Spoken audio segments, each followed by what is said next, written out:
ಯಜ್ಞೋಪವೀತ ಧಾರಣೆ ಮತ್ತು ಮಹತ್ವ ತಿಳಿಯೋಣ ಈಗ ಈ ವಿಡಿಯೋದಲ್ಲಿ ನಾವು.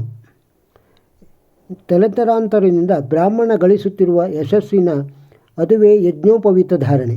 ಯಜ್ಞೋಪವೀತಕ್ಕೆ ಉಪವೀತ್, ಯಜ್ಞಸೂತ್ರ, ವ್ರತಬಂಧ, ಬಲಬಂಧ, ಮೋನಿಬಂಧ ಹಾಗೂ ಬ್ರಹ್ಮಸೂತ್ರ ಎಂಬ ಹಲವಾರು ಹೆಸರುಗಳಿವೆ. ಕನ್ನಡದಲ್ಲಿ ಯಜ್ಞೋಪವೀತಕ್ಕೆ ಜನಿವಾರವೆಂದು ಕರೆಯುತ್ತಾರೆ. ಯಜ್ಞೋಪವೀತವನ್ನು ಧರಿಸುವ ಪರಂಪರೆ ಬಹಳ ಪ್ರಾಚೀನವಾದದ್ದು. ಉಪನಯನದ ಅನಂತರ ಯಜ್ಞೋಪವೀತವನ್ನು ಧರಿಸಲಾಗುತ್ತದೆ. ಉಪನಯನ ಎಂದರೆ ಹತ್ತಿರಕ್ಕೆ ತರುವುದು. ಯಾರ ಹತ್ತಿರ ಎಂದರೆ ಬ್ರಹ್ಮಜ್ಞಾನದ ಹತ್ತಿರ. ಹಿಂದೂ ಧರ್ಮದ ಷೋಡಶ ಸಂಸ್ಕಾರಗಳಲ್ಲಿ ಉಪನಯನವೂ ಒಂದು. ಉಪನಯನ ಸಂಸ್ಕಾರದಲ್ಲಿ ಯಜ್ಞೋಪವೀತದ ಧಾರಣೆಯಾಗುತ್ತದೆ. ಉಪನಯನಕ್ಕೆ ಯಜ್ಞೋಪವೀತ ಸಂಸ್ಕಾರ ಎಂಬ ಹೆಸರೂ ಇದೆ. ಮುಂಡನ ಹಾಗೂ ಪವಿತ್ರ ಜಲದಲ್ಲಿ ಸ್ನಾನ ಉಪನಯನ ಸಂಸ್ಕಾರದ ಅಂಗಗಳಾಗಿವೆ. ಯಜ್ಞೋಪವೀತವನ್ನು ಧರಿಸಿದ ವ್ಯಕ್ತಿ ಅನೇಕ ನಿಯಮಗಳನ್ನು ಅನಿವಾರ್ಯವಾಗಿ ಪಾಲಿಸಲೇಬೇಕಾಗುತ್ತದೆ. ಒಂದು ಸಲ ಜನಿವಾರವನ್ನು ಧರಿಸಿದ ಮೇಲೆ ಯಾವುದೇ ಕಾರಣಕ್ಕೂ ಜನಿವಾರವನ್ನು ಧರಿಸದೇ ಬಿಡುವಂತಿಲ್ಲ. ಜನಿವಾರ ಹಳೆಯದಾದರೆ ಅದನ್ನು ವಿಸರ್ಜಿಸಿ ಕೂಡಲೇ ಹೊಸ ಜನಿವಾರವನ್ನು ಧರಿಸಬೇಕಾಗುತ್ತದೆ. ಪ್ರತಿಯೊಬ್ಬ ಹಿಂದುವೂ ಜನಿವಾರವನ್ನು ಧರಿಸಬಹುದು. ಅದಕ್ಕೆ ಯಾವುದೇ ಅಡೆತಡೆಗಳಿಲ್ಲ. ಆದರೆ ಜನಿವಾರವನ್ನು ಧರಿಸಿದ ಮೇಲೆ ಅದರ ನಿಯಮಗಳನ್ನು ಕಡ್ಡಾಯವಾಗಿ ಪಾಲಿಸಬೇಕಾಗುತ್ತದೆ. ಆಗಲೇ ಯಜ್ಞೋಪವೀತ ಧಾರಣೆಯ ಉದ್ದೇಶ ಸಫಲವಾಗುತ್ತದೆ. ನಿಯಮಗಳನ್ನು ಪಾಲಿಸದ ವ್ಯಕ್ತಿಯ ಯಜ್ಞೋಪವೀತ ಕೇವಲ ನೂಲಿನ ಎಳೆಯಾಗಿರುತ್ತದೆ. ಬ್ರಹ್ಮಚಾರಿಗಳು ಒಂದು ಯಜ್ಞೋಪವೀತ, ಗೃಹಸ್ಥರು 2 ಯಜ್ಞೋಪವೀತಗಳನ್ನು ಧರಿಸಬೇಕೆಂದು ಶಾಸ್ತ್ರಗಳು ಹೇಳಿವೆ. ಗೃಹಸ್ಥರ ಒಂದು ಯಜ್ಞೋಪವೀತ ಅವನ ಜೀವನ ಸಂಗಾತಿಗೆ ಮುಡಿಪಾಗಿರುತ್ತದೆ. ಯಜ್ಞೋಪವೀತದಲ್ಲಿ 3 ಎಳೆಗಳಿರುತ್ತವೆ.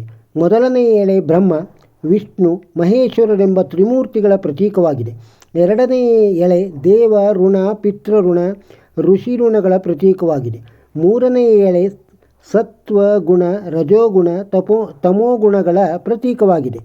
3 ಪ್ರಮುಖ ಎಳೆಗಳಲ್ಲಿ ಒಂದೊಂದರಲ್ಲಿ ಪುನಃ 3 ಉಪ ಎಳೆಗಳಿರುತ್ತವೆ.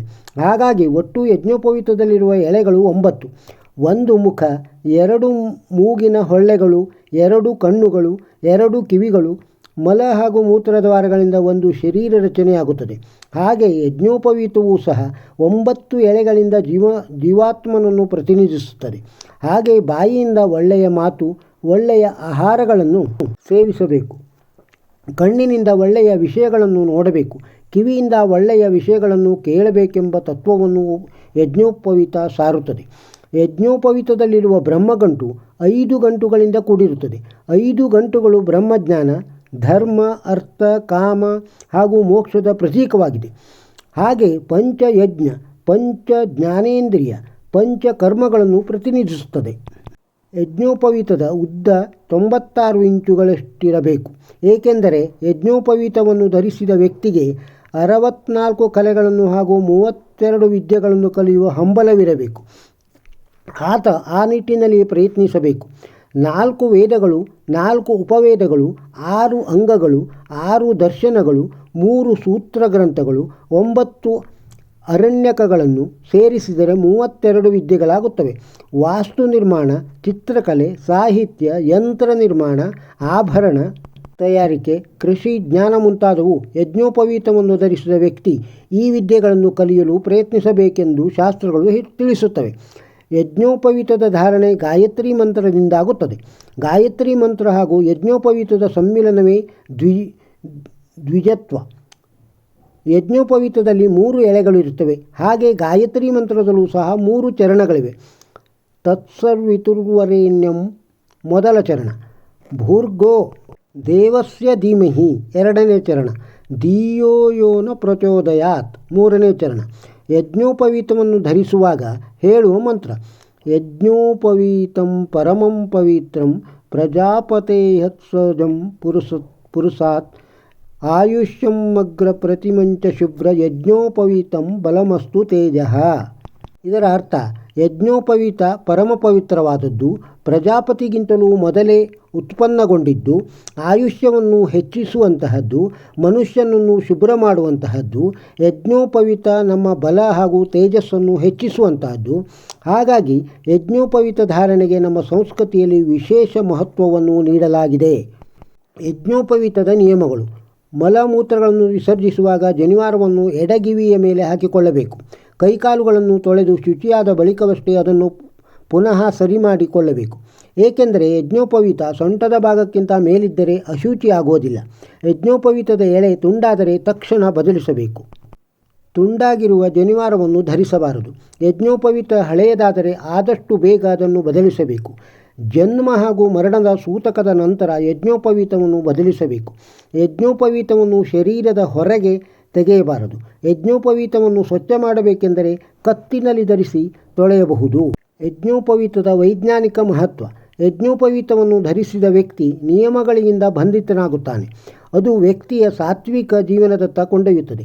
ಸಾತ್ವಿಕ ಆಹಾರ ಹಾಗೂ ಸಾತ್ವಿಕ ಜೀವನವನ್ನು ನಡೆಸುವುದರಿಂದ ವ್ಯಕ್ತಿ ದೈಹಿಕ ಆರೋಗ್ಯವನ್ನು ಪಡೆದು ದೀರ್ಘಾಯುಷ್ಯವನ್ನು ಹೊಂದುತ್ತಾನೆ. ಮಲಮೂತ್ರ ವಿಸರ್ಜನೆಯ ನಂತರ ತನ್ನ ಮುಖ ಹಲ್ಲುಗಳನ್ನು ಸ್ವಚ್ಛಪಡಿಸಿಕೊಳ್ಳುವುದರಿಂದ